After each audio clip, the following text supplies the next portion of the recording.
Hello, আসসালামু আলাইকুম friend, সবাই কেমন আছেন? আশা করি সবাই ভালো আছেন। আমি আপনাদের দয়ায় ভালো আছি। আজকে আরও একটি লং ভিডিও নিয়ে চলে আসলাম আমি ঝুমুর আপনাদের জন্য। আশা করি ভিডিওটি সবাই পুরোটা দেখবেন আর কেমন হচ্ছে অবশ্যই কমেন্ট করে বলবেন। তো আমি আজকে যে ড্রয়িংটা করেছি এটা হচ্ছে গ্রামীণ ভিলেজ ড্রয়িং, পরিবেশ, গ্রাম্য পরিবেশ। তো গ্রাম্য পরিবেশ তো আমরা সবাই চিনি। আমি প্রথমে এটা ড্রয়িং করার জন্য পেজ নিয়ে নিয়েছি, আর্ট পেপার আর পেন্সিল। তো আমার রাবারের পেন্সিলের সাথেই কিন্তু আছে, তো আপনারা চাইলে আলাদা রাবার নিয়ে নিতে পারেন। আর এরকম পেন্সিলের সাহায্যে আমি এরকম ড্রয়িং করে নিয়েছি, দেখতেই পাচ্ছেন। তো আমি টিনের উপরে কিন্তু হালকা একটা ঝোপঝাড় করে গাছ আর্ট করে দিয়েছি, আর স্কেলের সাহায্যে নেট টেনে নিয়েছি, এরকম ঝোপঝাড় করে দিলাম, দেখতেই পাচ্ছেন। একটু নদী দিয়েছি ছোট করে, একদম খাল বয়ে গেছে ঘরের পাশ দিয়ে, তো ছোট নদী আর কি। আর একটা গাছ দিয়েছি। তো গাছটা আমি আর্ট করার পরে এখন আমি রং করব সবগুলো। একটু নীল কালার মিক্স করেছি, নীলের সাথে একটু সাদা মিক্স করব। তো করার পরে দুটোটা ভালোভাবে মিক্স করে নিব। এখন আমি পুরো আকাশটাতে একদম দিয়ে দিব নীল আর সাদা মিক্স করে। যে আকাশি কালারটা পেয়েছি এই কালারটা একদম পুরোটাতে দিয়ে দিব আস্তে আস্তে করে সবগুলোতে। তো এই কালারটা আমি দিয়ে দিব আস্তে আস্তে করে। দেওয়ার পরে আমি পুরো মিক্স করব, মানে ভালো করে পুরো পেস্টটাতে সব জায়গায় দিব। দেওয়ার পরে হয়ে গেলে আমি যে নদীটা আছে, তো নদীটাতে আমি একদম ঘাড়ো করে নীল কালার করে দিব। তো নীল কালারটা করার পরে তো আমি নদীটা আস্তে আস্তে একদম দিয়ে দিলাম পুরোটাতেই, কালারটা করে দিয়েছি, দেখতেই পাচ্ছেন। তো এই কালারটা করার পরে আমি এখন অন্য যে সব কালার এগুলো করতে হবে। তো প্রথমে আমি ঘরটাতে সাদা করে দিয়েছি হালকাভাবে। আর আকাশে যে মেঘ থাকবে এই মেঘটাও সাদা কিন্তু যেহেতু নিয়েছি, তো মেঘটাতেও দিয়ে দিচ্ছি। যেই কালার নেবেন ওই কালারটা একটু দিলে কিন্তু ভালো হয়, তাহলে আর সমস্যা হয় না যেহেতু জল রঙ।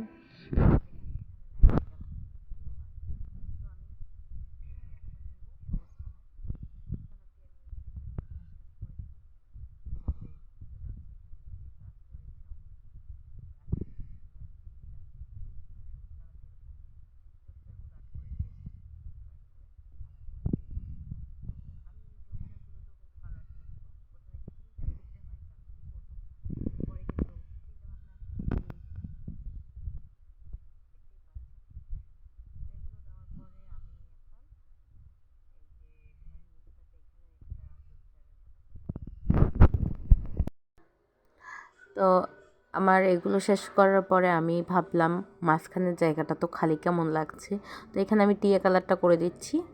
এখন কিন্তু ভালো লাগবে, মনে হবে যে ছোট ছোট অনেক গাছ হয়ে আছে এইরকম টাইপ। তো আমি এখানে পুরোটাতেই সবুজ করে দিব, খালি আর রাখবো না, দেখতেই পাচ্ছেন পুরোটাই আমি সবুজ করে দিচ্ছি হালকা টিয়া কালারটা। তো এইটা দিয়ে দিলাম, আর উপরে উপরে হালকাভাবে এরকম করে দিচ্ছি যাতে আরেকটু ভালো লাগে, কচি পাতাগুলো বোঝা যাচ্ছে। আর এই গাছটা তো এরকম হালকাভাবে দেওয়ার পরে একটু ঘাড়ও দিয়ে দিব, এটা আবার উল্টো হয়ে গেল কিন্তু কিন্তু এই কালারটা করার পরে এখন একটু গাছটা দেখেন কত সুন্দর লাগতেছে, একটু বোঝা যাচ্ছে ফুটে উঠেছে। তো গাছ কিন্তু সাধারণত হালকা সবুজ এরকম হয় না, এরকম ঘাড়ই বেশি হয়, আবার হালকাও হয় কচি পাতা হইলে। তো আমি দুইটা মিক্স করেই দিয়েছি, দেখতে পাচ্ছেন। এখন আমি এই যে টিনের কালারটা এটাই করে ফেলেছি, টিনের কালারটা। তো দুটোটা টিনের কালারটা আমি দিয়ে দিয়েছি, আর গাছগুলো আমি এরকম আর্ট করে দিয়েছি ডালগুলো আস্তে আস্তে করে। আর নদীর পাশে যে একটু বেড়া ছিল দেওয়া আটকানো, তো যেহেতু নদী তাই একটু বেড়া দিয়ে আটকিয়ে দিয়েছে, তাই এরকম বেড়া দিয়ে দিলাম। তো দেখতেই পাচ্ছেন আপনার কত ভালো লাগতেছে, আলাদাই একদম, তো বোঝাই যাইতেছে কত সুন্দর। তো ভিডিওটি ভালো লাগলে সবাই লাইক কমেন্ট করবেন কিন্তু, আর না বলে কিন্তু যাবেন না। তো একটা চাঁদ বা সূর্যের দরকার ছিল, তাও দিয়ে দিলাম। এইটাকে আমি একটু লাল করে দিয়েছি, হলুদ লাগে যেন বেশি, একদম হালকা কালার, তো লাল করে দিয়েছি। এখন কিন্তু ভালো লাগতেছে। এখন সব কিছুই কিন্তু কমপ্লিট হয়ে গেছে, একটু ফুল লাগতো যেহেতু কোনো ফুল ছিল না, তাই একটু ফুল দিয়ে দিলাম হালকা হালকা করে।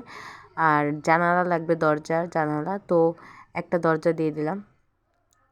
লাল দিয়েছি, লালে কিন্তু ভালো লাগে না, তাই একটু কালো করে দিচ্ছি সুন্দর করে। সবগুলোতে এরকম কালো করে দিলাম। কালো করার পরে কিন্তু অনেক সুন্দর লাগতেছে, দেখতেই পাচ্ছেন। তো এই তো আমি দরজা দিয়ে দিলাম, কালো করে দিয়েছি জানালা সব কিছু। তো এখন কিন্তু খুবই ভালো লাগতেছে, অনেক সুন্দর হয়ে গেছে। তো সবাই ভালো থাকবেন, আর ভিডিওটি ভালো লাগলে লাইক কমেন্ট করে কিন্তু যাবেন, না বলে কিন্তু যাবেন না। আর কে কোথা থেকে দেখছেন তাও কিন্তু কমেন্ট করে বলবেন। তো এই আর কি, আর বেশি কিছু বলবো না।